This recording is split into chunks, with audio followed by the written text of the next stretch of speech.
Every time you sip a cup of tea, you're tasting a bitter legacy of espionage, empire, and exploitation. What if I told you that Britain didn't just buy tea from China, they stole it?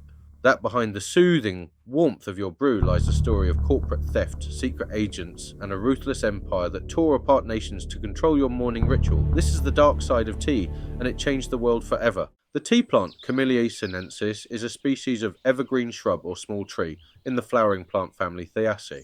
Its glossy dark green serrated leaves and leaf buds are harvested to produce all types of tea, including black, green, white, oolong, and pu'er. The variation between these teas arise not from different plants, but from how the leaves are processed after harvesting. Our story begins in the 19th century. Britain is in the grip of a full-blown tea obsession. From Queen Victoria in her palace to the factory worker in the city, everyone is drinking tea. There's just one problem: China has a complete monopoly on it. Every single leaf the British are guzzling down comes from China, and the Chinese are demanding payment in silver.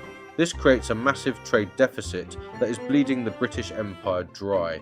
The British are desperate for something the Chinese will trade for, and they land on something truly sinister: opium. Grown in British-controlled India, opium, derived from the opium poppy, is a highly addictive and destructive drug. The British East India Company begins smuggling vast quantities of it into China, deliberately creating a nation of addicts to balance their tea-fueled trade deficit. The Chinese government, seeing the devastating effect on its people, tries to stop the trade. They seize and destroy massive shipments of British opium. And Britain's response? War.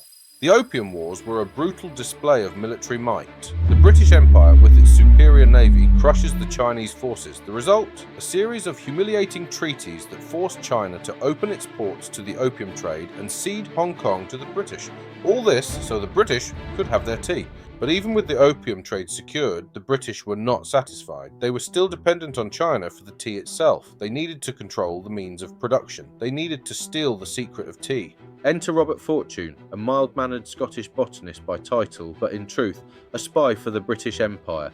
In 1848, he was handed an assignment by the East India Company that would change the world forever: infiltrate the forbidden heartlands of China, steal their most prized national treasure, tea, and smuggle the secrets of its cultivation across oceans and empires.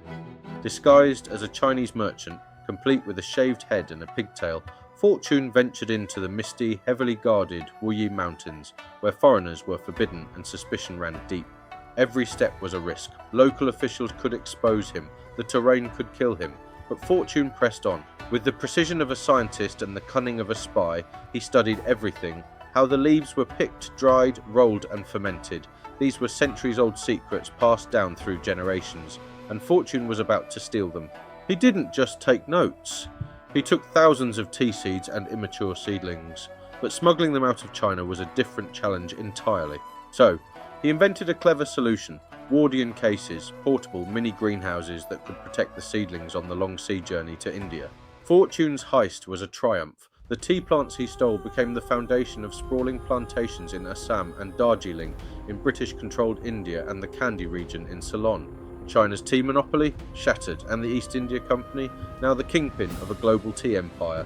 Robert Fortune didn't just steal plants, he rewrote the rules of international trade. He shifted the global balance of power, one tea leaf at a time.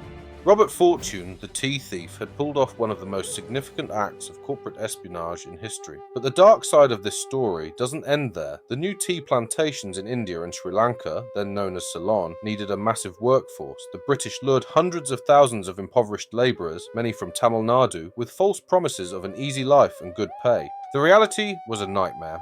These workers were subjected to brutal conditions, essentially a form of indentured servitude. They worked long hours for pitiful wages, lived in squalid housing, and were often beaten and abused by the plantation owners. The death toll from disease and malnutrition was staggering. The British had simply swapped one form of exploitation for another.